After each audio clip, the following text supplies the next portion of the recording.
What is going on, everyone? Welcome to our latest reaction video. This is going to be us reacting to the Sony E3 2017 press conference, which we just finished watching. I'm going to attempt to compose myself. I'm still trying to get my jaw off the floor after watching Spider-Man. I mean, good, good goddamn. What we just saw from that game. We'll get to Spider-Man though, but man, once again, Sony just balls to the wall. Our just game barrage conference that they just threw in our face here. So let's get to it, fellas. We got a lot to discuss here.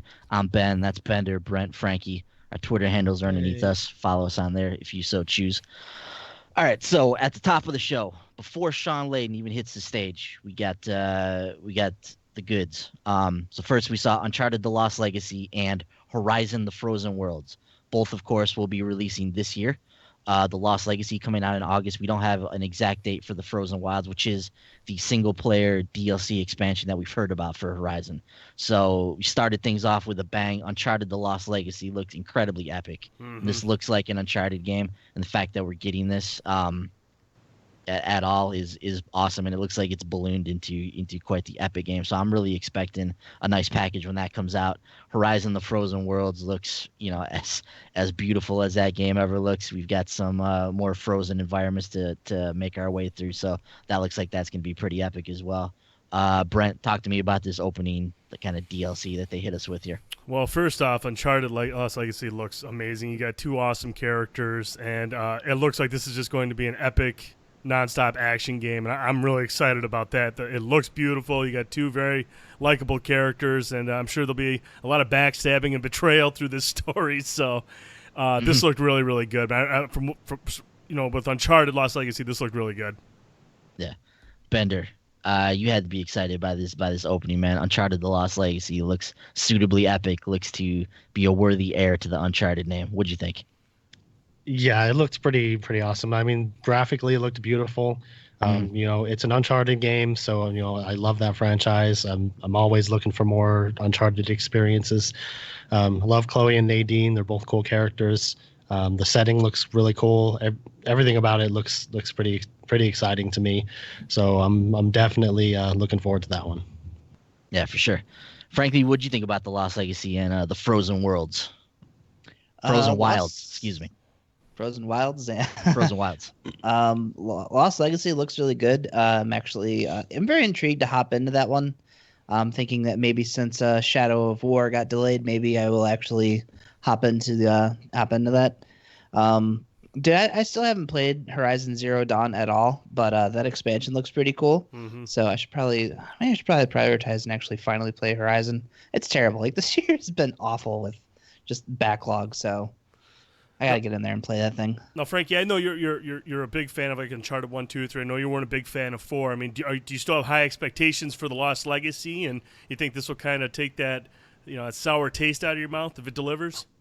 I think so, mostly because I know Neil Druckmann's not writing this one. I just don't think I'm a fan of his writing, honestly. I think that's because I wasn't really high on The Last of Us, so I think it's just his writing I'm not partial to. So Mm-hmm. yeah, I have high expectations for Lost Legacy.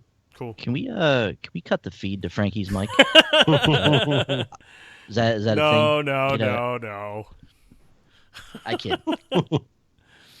Yeah. So started off with a bang here, and then from there, once again, before Sean Layden even gets to the stage, we see an extended gameplay demo for Day Is Gone, and we see a lot more of the world. We see a lot more of the dangers that are going to be out here. We saw the hordes of these freakers, at various points in this trailer as well. But we also saw, the human element, the human danger that these worlds, things like The Last of Us and things like The Walking Dead really nail. That it's not so much like the zombies or these creatures that are the biggest issue in these worlds. It's the people that are in them. So we saw a lot of that in the Days Gone trailer. We saw a zombie bear at the end of this thing, which looks pretty intense. So all kinds of dangers in this world. I thought the gameplay looked really cool. Really intrigued by the story. If Bend is able to deliver anything close to what Naughty Dog delivers with their narrative-based story adventures, that we're in for something special here as well. Brent, your thoughts on what you saw from Days Gone? I think it's obviously a very beautiful looking game. I like the stealth elements that are in there. It looks like there might be different ways to take down these outposts that you come across. So, again, the zombie genre is kind of taking its toll on me, but this looks very, very captivating. It looks very interesting. I'll be maybe closer to launch to start getting more interested in it, but visually speaking, and from what we saw with the gameplay and the voice acting and everything, it sounds like it's a top-notch production from Bend. Mm-hmm, definitely.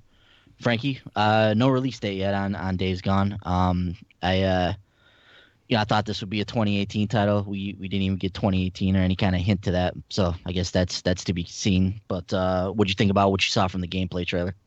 It looks great. I actually am really intrigued to play this game. Despite still being tired of playing zombie games, this one looks pretty cool. I got the World War Z type of zombies in there that just come at you, barreling towards you in masses. Mm-hmm. Got zombie bears now, apparently. So,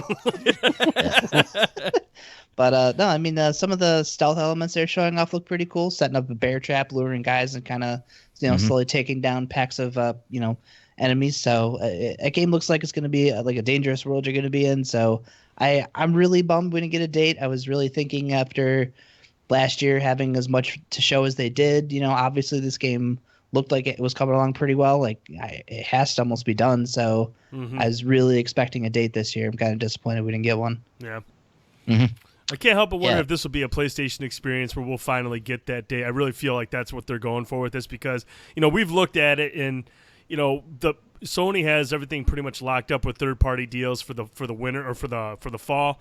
I could see them coming out on a PlayStation experience and saying something like June 2018 or maybe spring, something like that. But yeah, it was disappointing not getting a date though, because everything else pretty much had a date. There were a couple other ones that didn't, but this is a game we saw twice at last year's E3, and we got an extensive gameplay demo here. I was really surprised not to see at least a window.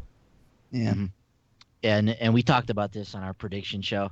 I thought that because of the partnerships they have locked up for this holiday season, and because of where they're at with the system, they're in a strong position where they can take their big name franchises like God of War and like some of these other games that we're talking about, like Days Gone, and they can move these into windows that you might typically not see a blockbuster game. Right. So we saw Horizon come out in February, and it sold 3.5 million copies or whatever so far. It's done very well there. So I felt like this was a situation where they have the luxury to take some of these games, some of their big first party titles, and sprinkle them throughout next year. And it remains to be seen if they do that. But interesting to see that play out nonetheless. Bender, we saw a section in this gameplay demo where it looked to me at least like there were a couple different options in terms of how you could tackle a situation. So the guy comes up to an encampment. There's a group of enemies that are dotted around this area. And what he does is he takes an explosive C4, plants it on a fence, blows this wall up, and then the freakers come run through and just take out the entire enemy encampment. Where I assume that if he wanted to, he could have just tackled those guys individually one by one and not unleash the hordes on everybody. What do you think about that kind of player choice? And do you have any interest in Days Gone? I know it's typically not the type of game that you play, but any thoughts on this one? It's not a game that I'll play, but it definitely looks interesting as far as the like you're saying with like the player agency with different ways to approach things. Kind of reminds me of like when we first saw stuff about Horizon Zero Dawn. I heard that there are different ways to approach different situations. So it's cool when a game gives you that choice to that ability to make those decisions and approach things the way you want to approach them. I think that's awesome. But Days Gone is not something I'm interested in, but I'm happy it exists, and I'm sure a lot of people are gonna love it. Yeah, definitely. So hopefully at PSX or sometime in the future we get a date on it. But as of right now, still wondering when this game is going to be upon us. From there, Sean Layden hit the stage, and then it was just pedal to the metal after that. So from there, Monster Hunter World announced. We've heard whispers of this game. It's now announced early 2018.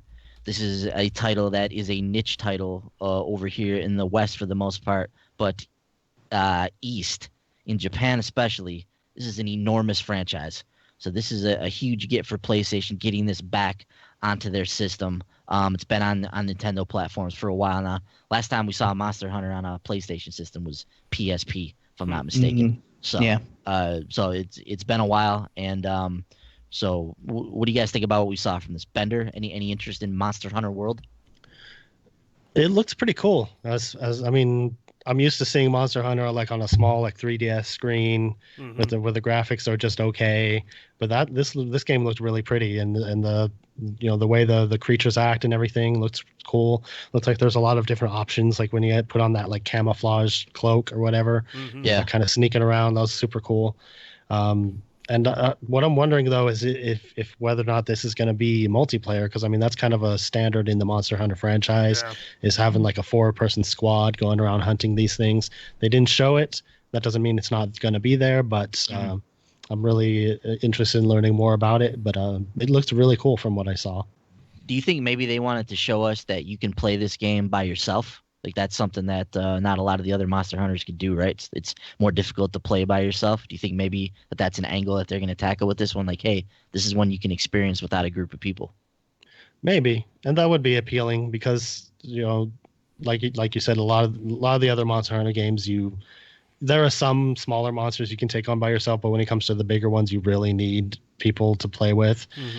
So it'll be cool if that's what they're doing is having scaling it to where you can handle hunting by yourself if that's what you want to do. I think that'd be cool. Yeah. Brent, you've talked on occasion about taking a Monster Hunter game off of the small screen and putting it onto your big screen. So we're going to be going onto the big screen with the PlayStation 4. So we'll be in full HD. Who knows what else they're planning with this game? But where's the appeal of this game with you? It's very high. I mean, like I said, you mentioned that. I've always wanted to sit down and play a Monster Hunter game on the big screen, simply because there is so much to do with strategy and what equipment to use and how to approach these beasts. And it can be difficult for me. It was, anyways. I'm sure there's some people that don't mind playing on a 3DS for 5 or 6 hours at a time, but I would love to sit down on a big screen, play a Monster Hunter game like this, and not have to worry about my hands cramping up and just enjoying the visuals. So that part of it is really cool. I am with Bender though. It's strange, and I understand what you're saying. It makes it appealing. It shows that people can play it alone. That's cool. But I have never ever thought of a Monster Hunter game going, man, I wish I could play this alone. I've always played it with Bender, or I've wanted to play with many people. I thought it was very strange, especially because it's called Monster Hunter World. You would think that would include more people. I would have liked to seen a little bit of just something to show like a team working together to take down those beasts, because ultimately that's the most appealing thing about this game. Yeah. And I don't have any knowledge of this franchise or any insight on it. I don't know if that's what they're going for with the way they did the trailer, but thought maybe that might be an option or a consideration. Frankie, early 2018 on Monster Hunter World. So maybe another Q1 joint here. What are you thinking about this one? It looks great. I'm sorry, I'm just hopped on Capcom's Twitter page. This is coming to Xbox One as well in early 2018, so not an exclusive. Cool. But no, this game looks awesome. Which I think is actually funny because I think we just heard about Monster Hunter Generations X or whatever for the Switch. So yes. It sounds like we're gonna have remake of the 3DS game. Yeah, so we're gonna have some options for Monster Hunter games this year, and I think that's really cool. I hope to God this one has co-op, because if we have to try to correlate party chat on the Switch, that's going to be annoying. But yeah, dude, this looks awesome. I have very little experience with Monster Hunter. I played a little bit of Try on the Wii, I think it was, with a couple friends who were really into the game. I had a coworker who I don't know if he had to import it or if there was a Monster Hunter on the PSP, but I remember him talking about trying to play that game. The way you had to like play the game, because the PSP only had one stick, and like he was just explaining like, dude, yeah, you gotta like do all these crazy like combinations of the thing, and like your hands get all cramped up. He's like, I'm just trying to power through it, and like he was really into that game. So hopefully, I know he has a PS4 as well, and I think he has an Xbox. So hopefully, if he's picking this up, I'll have somebody I can hop into who has a lot of experience with Monster Hunter, kind of teach me the ins of that game. So I'm excited. It looks pretty cool. Yeah. I've always been interested in Monster Hunter myself. Never sat down and really played through it. I have a few of them in my collection, but never actually dedicated any significant amount of time to them. So, if this is indeed a cooperative experience, maybe it's something we can hop into early 2018 next year. Now, from there, we heard whispers of this. There was a story that came out earlier today about some trademarks that Sony filed, and Damn near all of the trademarks that I saw showed up in this conference, and Bender, one of the big ones on there was a trademark for Shadow of the Colossus. And we saw the Sony logo, then we saw Blue Point, then we saw Shadow of the Colossus being remastered for the PlayStation 4. This is your moment, dude. Talk to us about Shadow of the Colossus. Holy crap. See, okay. I had no idea, not even an inkling that this was going to happen. I didn't hear about the trademarks. I had no clue that this was going to happen. So like after I saw that Blue Point logo, the next thing the show is like a real quick like 2-second shot of like horses running, and I was like, huh, that kind of looks like a cutscene from Shadow of the Colossus. And then they show the next scene. They show is like this lake with like a bridge coming out of it, like wrapping upwards, and I was like, no way, because I recognize that from the game. This is one of my favorite games of all time, and this remaster looks so amazing. It looks so beautiful. Like I could not believe what I was looking at. Like, yeah, I'm so excited about this. Even though it's a game I've played, several times through, and I played it on the PS2, I played it on the PS3. This game, I'm going to buy this game again. I'm going to play it again. It looked amazing. Like I could not believe how beautiful the graphics looked in this thing. They did an awesome job remastering this thing. Yeah, I can't wait. This was the left field, like out of nowhere surprise that I never expected, but I could not have asked. It's something that didn't know I've always wanted. I don't know. I don't even know what to say. It's just I'm so excited about this. Dude, and you have to be pumped that you have Blue Point, like the masters of the remaster. Yep. They're on here working their ass off on this game. They've done some incredible work with the remasters in the past. I mean, the Uncharted collection springs to mind. That's an incredible remaster of 3 incredible games. And if they take the same amount of care that they put into that game, which it looks like they're doing, and put it into the Shadow of the Colossus, you got to be excited about that, man. Yeah, definitely. So I guess this is the thing that they were talking about that would appeal to the masses. Appeal to the masses. I agree. Anyone who's watching this, if you've never played that game, you're in for a treat. That game is beautiful and amazing. It's I can't praise it enough. I love that game so much. I'm holding you to that. Okay, I don't want to hype it up too much though. Too late. Too late. Too late. Okay, I don't care. Brent, I love that game. I love it. This is your chance to play Shadow of the Colossus, man. How you feeling? I'm really excited for it. I mean, Bender has spoken highly of this game on many occasions, and I never ever got around to playing it back in the day. So I will make a point to play this game, not only because Bender says it's so great, but because Blue Point Games, like you mentioned, does a fantastic job at bringing these games back. Thanks for not doing Resistance, guys. That was my one chance at a point. But no, this looks really, really good. I'm really excited to play this game. Nice. Frankie, 2018 on Shadow of the Colossus. You hopping into this one finally? Yeah, I think this will be my time. I know it's another one that John's been talking about wanting to play, so absolutely. Bender, I have a question for you, actually. Okay. Does this game have weird controls? It did a little bit on the PS2, but that I imagine that's something they can fix with this remaster. Yeah. That's what I was going to ask, if you think maybe there's a better control scheme they can bring in with the remaster. Well, the weird thing was, like, on the original game, triangle was to jump, which is completely backwards from everything we're used to. But in the PS3 remaster, they allowed you to flip that control. So I imagine they can have customizable controls on this thing. I'm sure they're going to make it great. I wasn't one that thought that controls were that bad. I mean, once you get used to triangle as jump, even if you have to do that, it's really not terrible. Triangle is the jump in Skyrim. I remember that. Yeah. Isn't that the jump button for Zelda too? Technically, it's the default jump for Zelda. Mm-hmm. That's true. So it's something you can get used to. I never switched it on Zelda. I just got used to it, having it as the top button. So. Mm-hmm. But I'm sure they're going to have, the option to swap it if you want. So I'm sure that they're going to have good controls in this game, good camera and everything. It's completely redone. This is not just a texture redo, like a texture upgrade like they did on the PS3. These are all new graphics, and yeah, like I said, I could not believe how beautiful it looked. It's so great. Dude, do you guys remember when you guys finally beat What was the guy you beat in Destiny that ran late one night and Bender was going Colossus. No, not Skolas. The No, one that was Oryx. Oryx. Yeah, That was Oryx. Oryx. Dude, your reaction was the exact same way to that. I can't wait to watch it. It's on the live stream. It's on the other video. We'll have it linked below. You got to hear Bender's That response is to it. as excited about as I get about anything ever. That is the top of Bender excitement. That's a level 10, huh? That's yeah. that's in the red. Yep. Still didn't swear. Yeah. One day we'll get him to drop an F-bomb.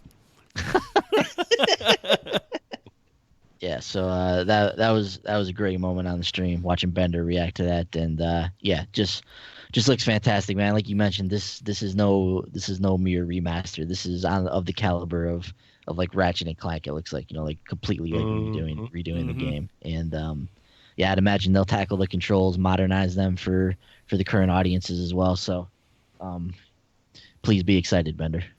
Oh, I am. Can't wait. From there, we moved into something that I was plenty of excited about, and that's Marvel vs. Capcom Infinite. So once again, this game will be upon us September 19th. We got a whole bunch of characters we saw in there. I tried to write down the ones I was seeing, but Gamora, Thanos, hell yeah, Thanos, Arthur, Doctor Strange, Black Panther's in there. We saw Bionic Commando. What is that guy's name? I don't know. Can't remember his name.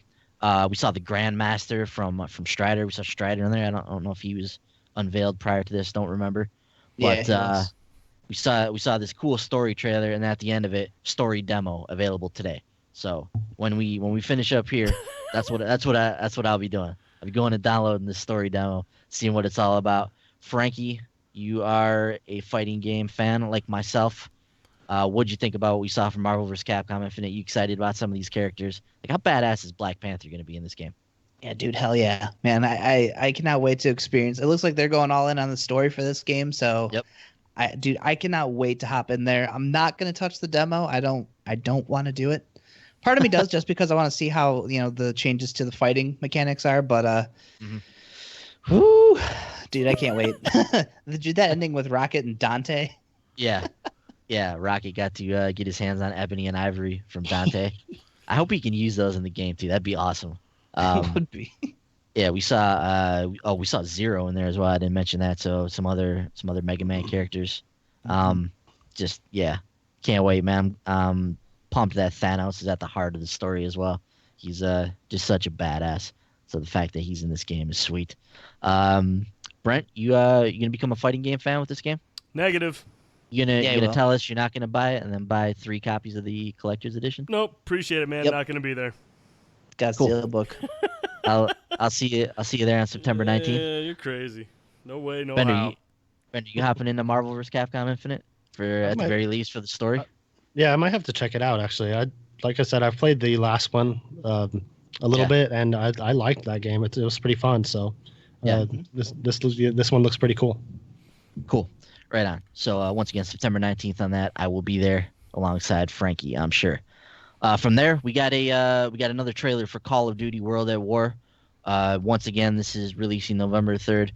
Brent, this looked fantastic. Really, really good. Gameplay looked as excellent as ever from Call of Duty. Graphically, this looks to be maybe the best Call of Duty graphics we've ever seen. It's brutal. It is hopefully going to give us an authentic, just visceral look at World War II. Really, really liked what I saw out of this trailer, man. What did you think?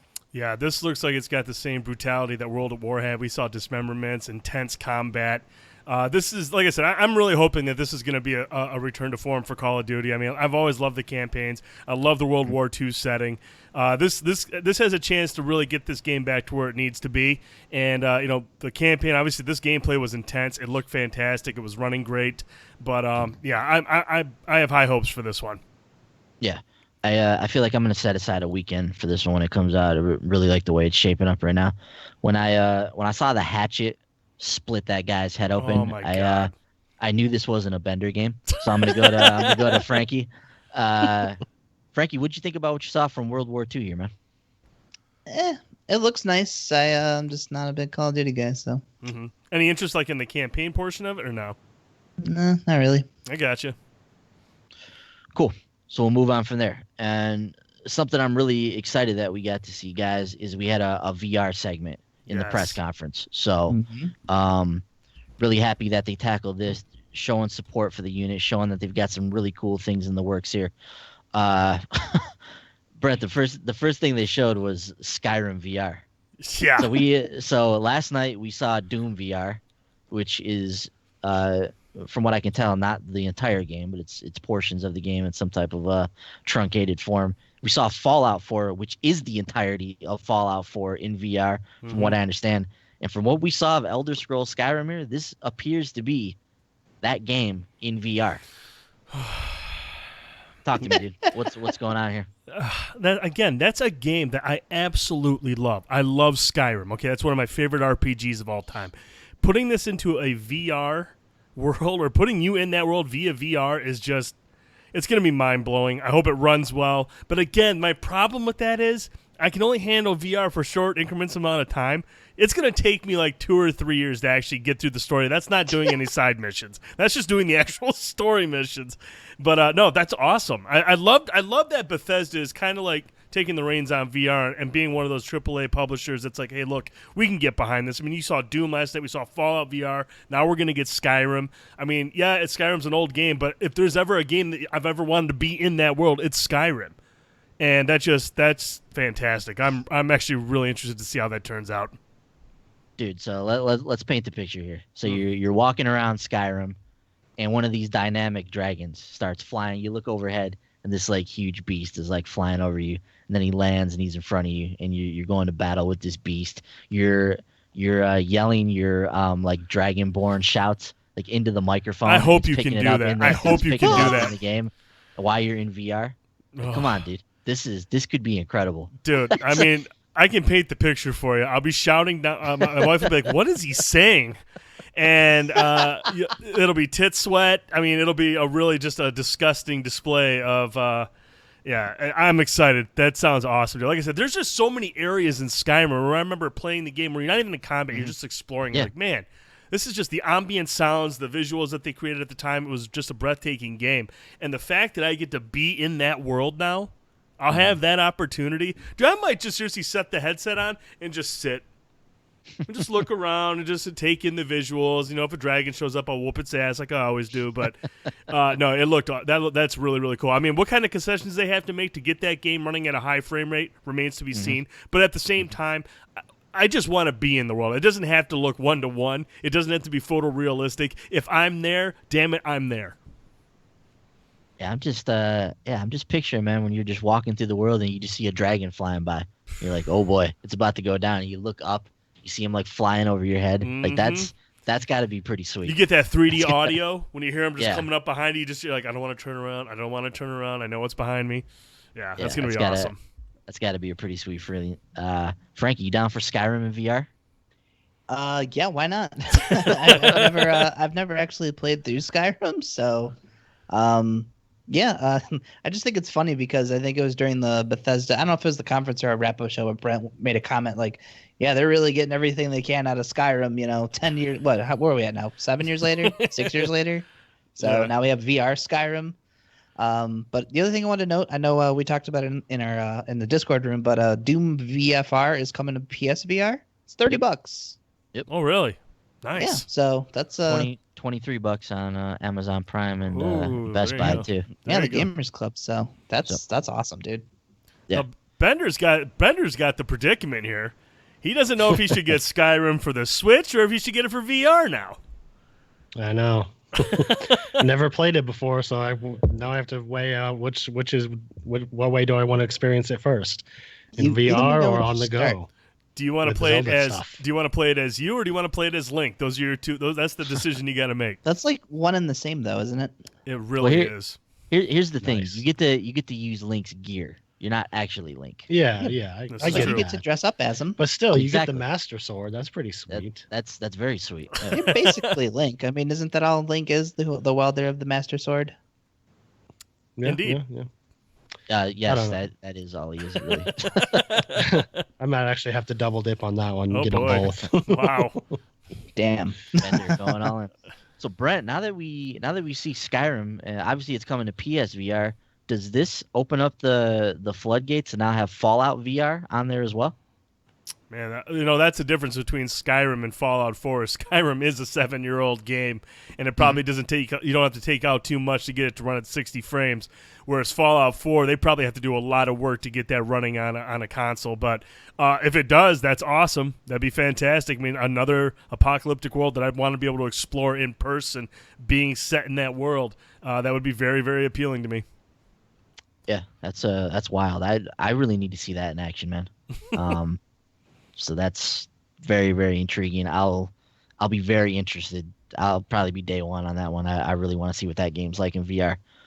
From there, we saw a couple other games in the VR reel here. So we saw Star Child, which is a sci-fi side scroller, which is very, very cool. We saw The Inpatient from Supermassive Games. So we saw that it's got that Until Dawn look to it, but it's set in an insane asylum and looks to be some psychological horror going on in there. So we can have that to look forward to in VR. We got Monsters of the Deep, the Final Fantasy 15 fishing game that nobody asked for, and and Bravo Team, also coming from Supermassive, which is like squad-based tactical combat with the PS aim controller in VR. Moss, was that VR too? Yeah.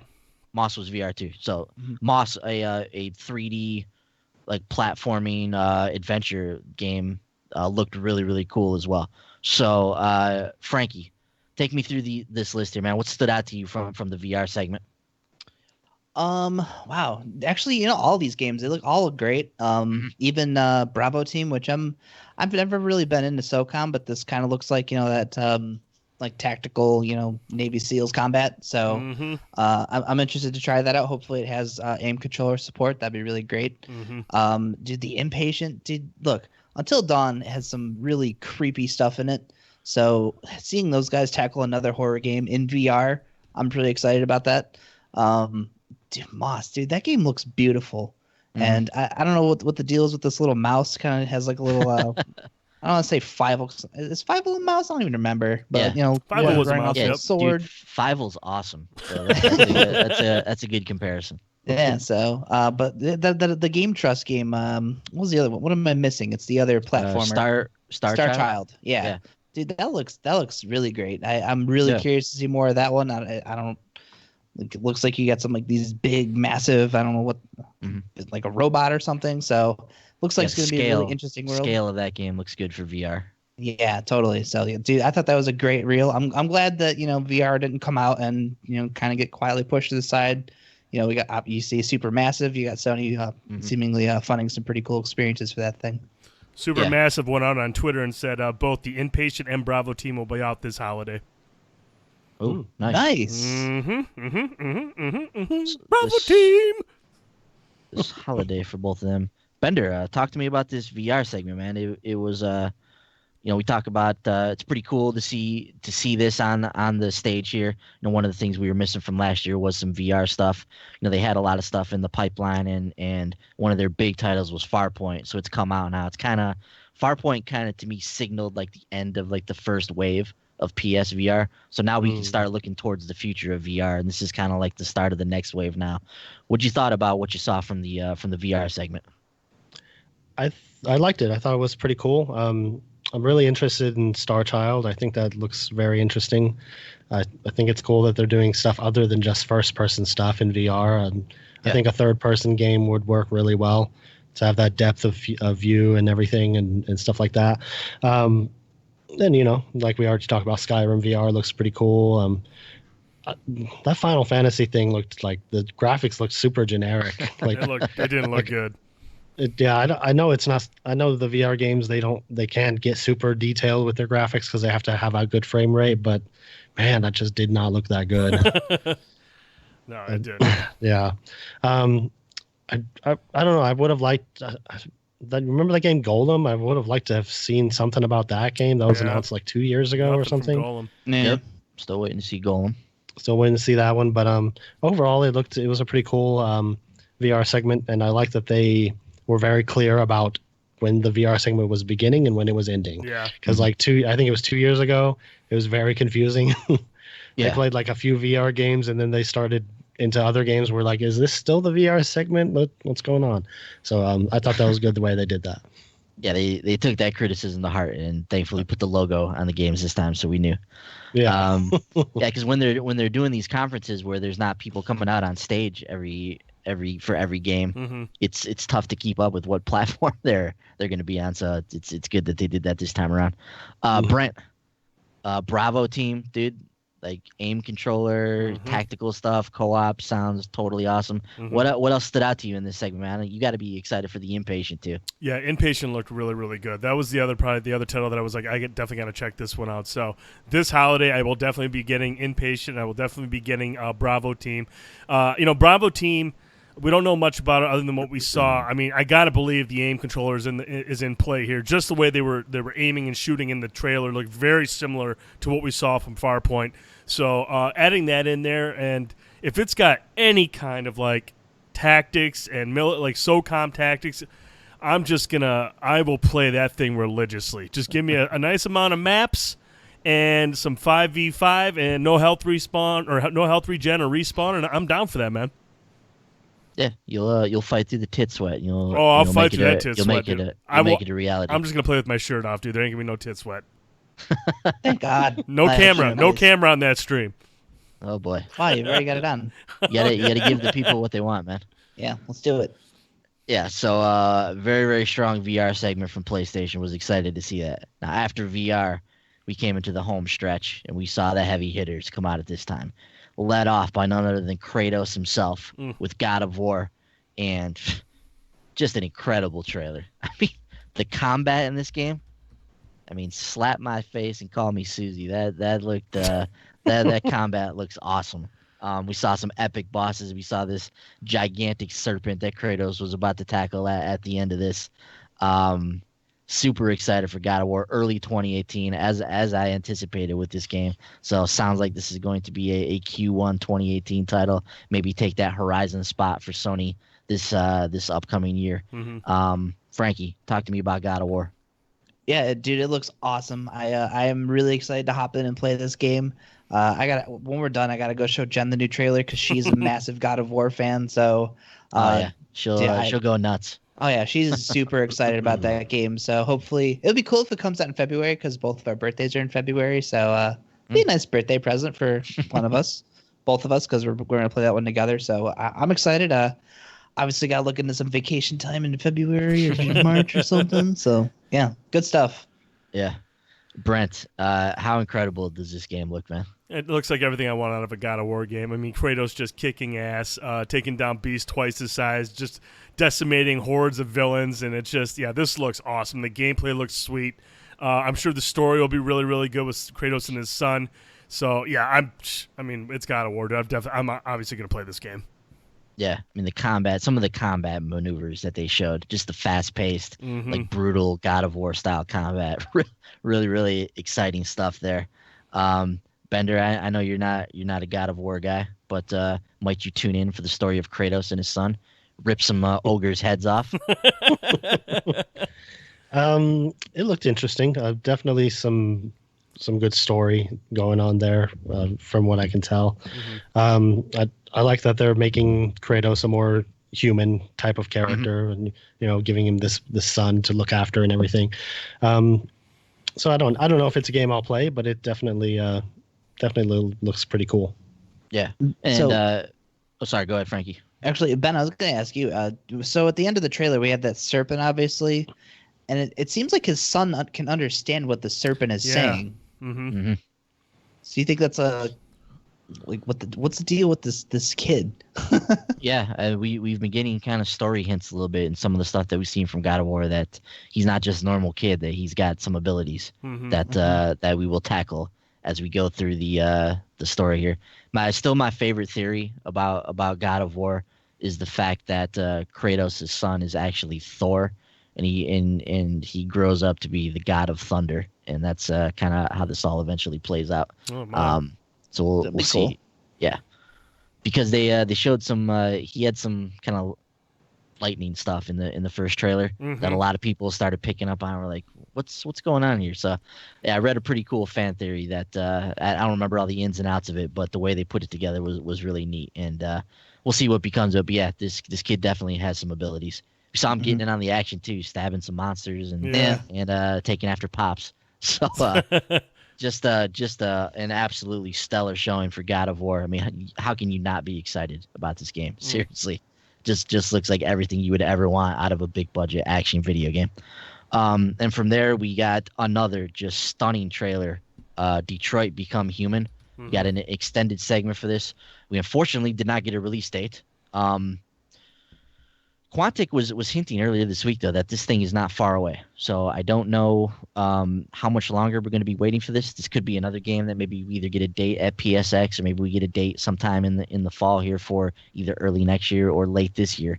But Detroit Become Human, we saw an extended story segment. We were introduced to brand new characters. So we've met several characters for this game now. So this is just looking to be a sprawling epic. Bender, you're a big adventure game fan. I don't know how many of Quantic's games you've played in the past, but you got to be intrigued by what you've seen from Detroit so far, right? I am. I really am. I've never played any of their games before. I've heard that they're good, and I've always meant to go play them at some point. And I'm sure, hopefully, I'll try to play those before Detroit comes out. But it looks really cool. I really like the whole story of it. I mean, kind of an iRobot type of story. And I really like the whole decision tree thing that they have going on, where you can be a different character depending on what you decide to do, and that kind of dictates how the story plays out. So that's really intriguing to me. So I'm super interested in this game for sure. Yeah, Frankie, I thought this trailer was really special. Like Bender said, we got to see some of the different decisions you're going to be able to make. And it really looks like Quantic is taking everything that they've done and everything that they've learned over the year. And like this is like the next level for them to take it with Detroit Become Human. What'd you think about what you saw here? Very impressed. I love games that just kind of give you a ton of options. It doesn't even seem like it's going to be either this or that. It's going to be, you do this and it'll trigger things like that. You can effectively shape the world around you based on your actions. So if you're going to go out there and do violent things, like the world's going to be in chaos, you're going to have things on fire. You're going to have fellow androids busting in stores, throwing, digital graffiti everywhere. So, but even graffiti is awesome. Yeah, but even that one scenario that they showed, they showed you at least 2-3 different ways you could approach that mission. So I'm gonna be really curious to see how that stuff handles in game, how we're actually gonna be playing this. If they have a thing where you can kind of see okay, I can go over here, I can go up here, I can do this. So I'll be curious to actually see how we're actually gonna be playing this game. Yeah, they kind of showed it at one point. It almost looked like Batman Detective Vision. It looked like at one point where they showed some different scenarios and you could kind of choose from there. I think that'd be really cool if they did something like that. Yeah.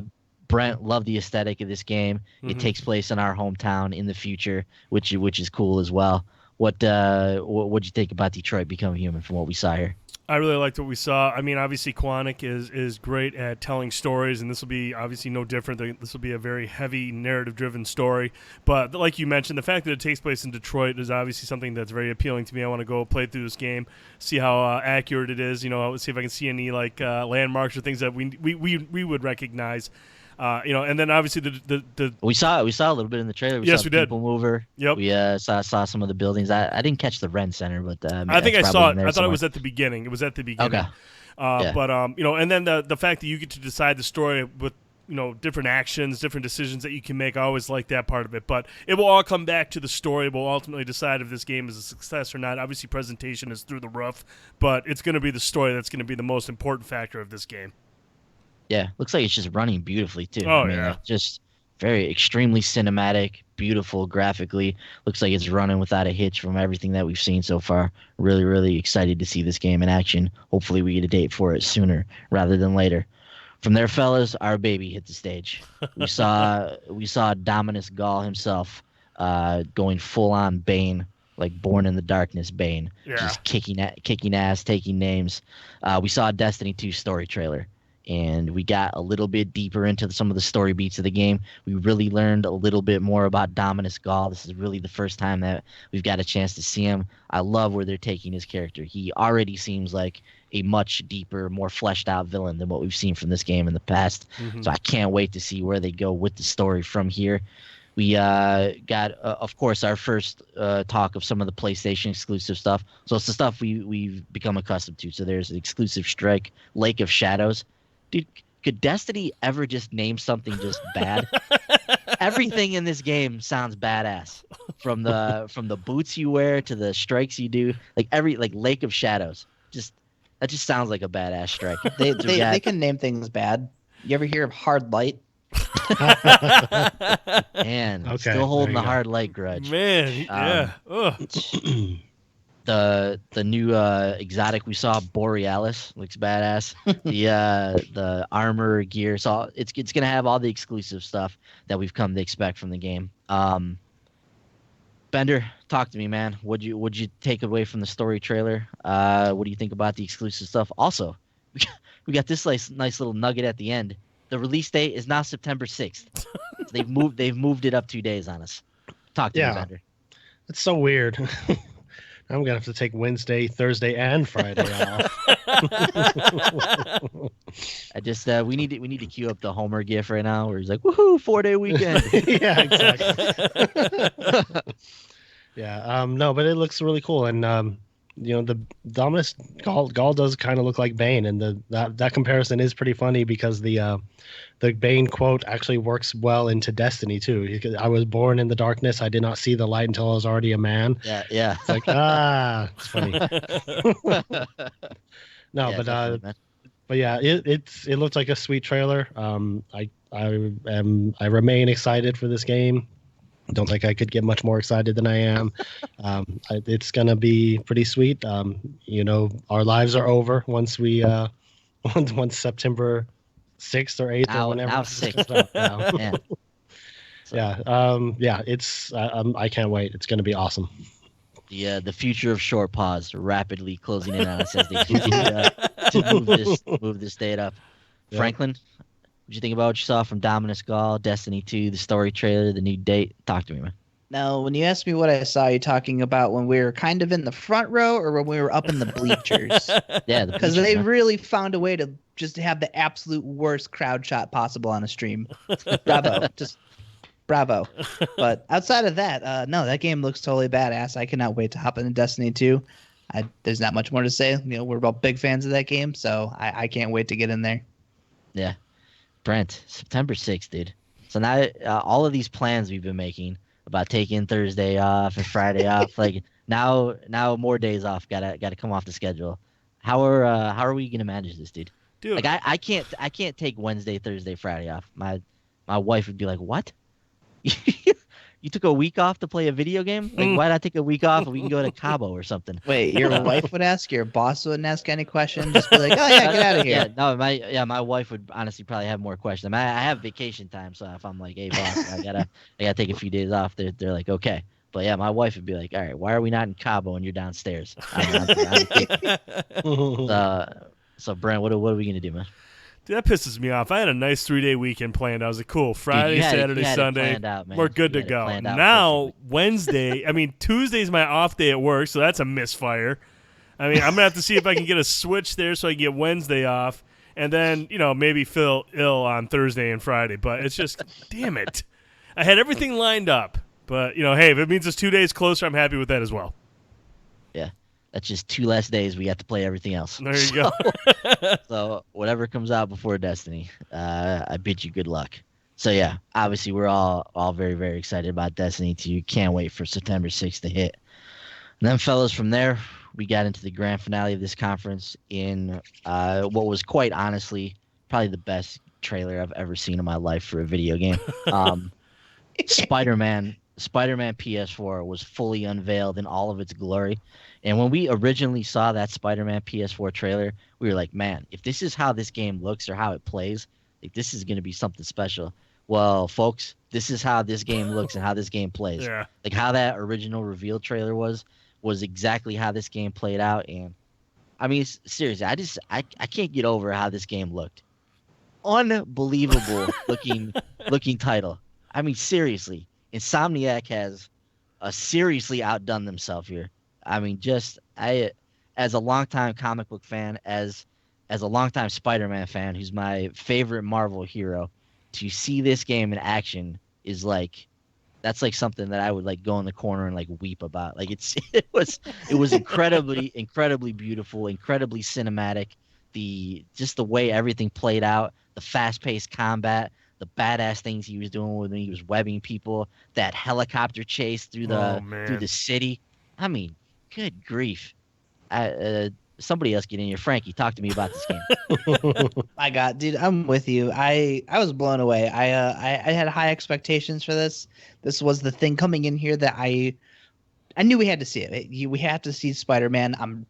Dude, this is the best way they could have closed the show outside of rolling Sucker Punch out to announce a Black Panther game. But that's neither here nor there. But dude, wow. I'm like you, man. I was just watching all these things, obviously taking some cues from the Batman free flow combat system, from him kind of webbing dudes up. Just watching him go to town on these guys, though. Holy shit, man. That the combat looks great. Obviously, you kind of have the spidey senses where you're kind of going into slow motion, firing webs at people as they're about to start shooting at you. Dude, this game is going to be a blast to play. I especially that boss fight on the roof before the whole helicopter scenario happened. I don't know if you guys know it, because I think, Ben, you were having stream issues here, but he's going to fight this big burly dude. He just grabs like a beam and just waxes this dude in the face and just goes to town on him. Dude, I can't wait. This game is going to kick so much ass. Yeah. Bender, I'm still not even convinced this game is real. Just watching it, I'm like, this can't be this game. Like, this has to be a joke, right? There's no way that this game is this game. Talk to me about this Spider-Man trailer, dude. Yeah, I agree with you guys. That looked amazing. The combat was so fast and fluid, and just it looks so super cool. You had Spider-Man's quips. I mean, there was some moments of humor in there. That's what you come to expect from that character. You had Kingpin. You had some other villain, which I don't know if that was a new guy, the dude with like the energy sword or whatever. Don't know who he was, but that looked really cool. Everything looked amazing. I'm so glad that they're doing a good job on this game, because after so many like superhero games that are just crappy movie tie-ins that just didn't pan out well, it's good to see a game that they're really putting a lot of work, hard work, and care into to make it a great game. They don't feel like they have to tie it to a movie release or something. I'm super stoked for this game. Just like you, Spider-Man is one of my favorite heroes of all time. I love him, and I can't wait for this one. It's going to be great. It's funny you mentioned the movie tie-ins, because I think the last Spider-Man game was like the ultimate low for that series. Yeah, nowhere to go about. Yeah, but so shouts out to Rocksteady. Really, what they did with the Arkham games is the reason that Spider-Man, the game, exists today. So they stepped outside the box. They were like, look, superhero games don't have to be crappy movie tie-ins. Like, they can be excellent games. And the Arkham games that they created are incredible video games. And, shouts out also to Marvel for recognizing that and be like, look, we got to change the way we do things. We're going to take our games. We're going to put it in the hands of the best creators out there. And I can't think of a more perfect union than Insomniac and Spider-Man. Their games they've worked on in the past, like, you would just look at it and be like, man, if these guys ever got their hands on Spider-Man, they make a kick-ass game. And my gosh, are they making a kick-ass game from what we've seen here. Brent, my jaw still coming up from the floor back to its original position. Talk to me about this Spider-Man trailer, dude. I'm not listening. I'm watching the trailer right now. I'm not even listening to you guys. No, this is just this was incredible. I mean, no matter how you look at it, no matter what platform you're a fan of, this looks incredible. This is the type of game gamers want to play, and Insomniac, like you said, has just outdone themselves. I mean, this looks amazing. The combat looks great. I mean, half the time I'm watching this trailer, I'm thinking this is like a CG movie. Like, seriously, it looks that good. The slowdown, everything looks great. The acrobatic abilities that Spider-Man has is insane. The world is huge. There's so much like the swinging and everything. This is what I want out of a Spider-Man game. This is just what I want out of a video game. Period. Beautiful visuals, exciting combat, awesome gameplay, and an awesome protagonist in Spider-Man. I mean, it's just this is it, dude. Yeah, if the rest of the story missions in this game are as carefully constructed and as curated as this thing was that we saw on the stream, like that's going to be one hell of an experience that I just really can't wait to get my hands on. We know it's coming next year, so I expect it to come next year. We don't know early, mid, late though. We don't know when Spider-Man's coming, but it is a 2018 title. Yeah. Whew. Just good stuff from Spider-Man. That was a lengthy gameplay demo too. It was 10 minutes, 10-minute video. They hit us. Yeah, I was gonna say that must have been 10 minutes. So they hit us with 10 minutes of just dynamite gameplay, just astounding. So that's pretty much the best way they could have ended the conference. I mean, they had to know when they watched that video, they were like, "Holy cow, this is gonna be a bang up way to end the show." Mm-hmm. So let's wrap up the show here, guys. Frankie, I'm going to go to you first. Your overall thoughts on the PlayStation conference. I know there were some things not here that you were hoping to see as well. Mm-hmm. Yeah, I'm still kind of bummed about a couple missing release dates that I felt were probably needed. But dude, outside of that, dude, Spider-Man alone, holy dude, I cannot wait to get my hands on that game. God of War looks awesome. I'm happy that I'm still going to have stuff coming from my PlayStation VR. That stuff all looked awesome. So overall, though, I felt it was a great show. Not quite as I don't think it was quite as great as last year, only because, last year you had a lot of these announcements that you just kind of saw follow-ups to this year. Mm-hmm. Not that there's anything wrong with that. Obviously it's cool to see more gameplay of God of War, see Spider-Man in action. But I love the pace of this conference. If this is going to be how they want to do conferences going forward, I think that's awesome. Mm-hmm. I especially was happy with how you kind of got like a pan around of a PSVR that went into that segment. You had a pan around to the PlayStation 4, and that went into more PlayStation 4 games. Stop cutting away from the stage, though. Like I feel like this conference was the worst offender so far with cutting away, showing either the crowd or like that Destiny shot, especially where they're seriously like up in the rafters. Come on. So I would understand all that stuff if someone's talking on stage or if there's something going on stage, like with Days Gone. You had people literally hanging from the rafters. Mm-hmm. Yeah. So I like that, like taking a second to pan and show that shot was kind of cool, I guess. But still, I'm not there. I just leave the damn video feed on. Mm-hmm. But I felt it was a great show. Saw a lot of really great stuff. Really excited. And I think, like Brent said, Spider-Man is a game that everyone should be extremely excited about, regardless of what platform you are, what you prefer. Bender, your wrap-up thoughts on this conference. Talk to me, my friend. I thought it was great. I mean, between Uncharted and Destiny 2 and Shadow of the Colossus and Spider-Man, those are the things I'm most excited for. We saw some great trailers for those. I can't wait to play those. I thought it was just a really, really good conference overall. Really exciting. Yeah. Brent, talk to me, dude. I saw everything I wanted to see. I mean, obviously, I would have liked to see something from The Last of Us Part 2 because we know that exists. I would have liked to see something from Sucker Punch. We didn't get Media Molecule out there with Dreams. There goes that there goes that prediction pick. But we had some studios missing, and I'll go ahead and echo Frankie's thoughts on the whole camera work and such. I mean, look, if the people are there and are enjoying it, that's cool. The people at home just want to see the gameplay. I think it's cool that they had awesome stuff set up around the stage, but ultimately that stuff was didn't bother me much at all because the stuff that we did see on screen is what matters, and it was awesome. I mean, everything that we saw looked really, really good. I'm excited to be able to play Shadow of Colossus finally in a remastered version that looks like Blue Point's just proving once again they're the go-to for remasters. Bravo team, I have some hopes for that. I would like to see more of that before this holiday.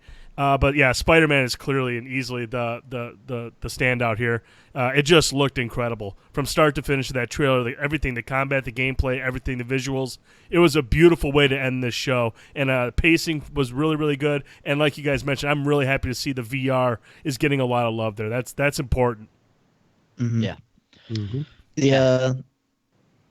I just want to add one thing real quick. The one of the things that I personally appreciated though, all the new stuff we saw, Monster Hunter, Shadow of Colossus, and I think even the VR games, we got at least release windows for all that stuff. Yep. It wasn't just here's a trailer and nothing. Mhm. So that's awesome. Yeah. For myself, this conference was incredible.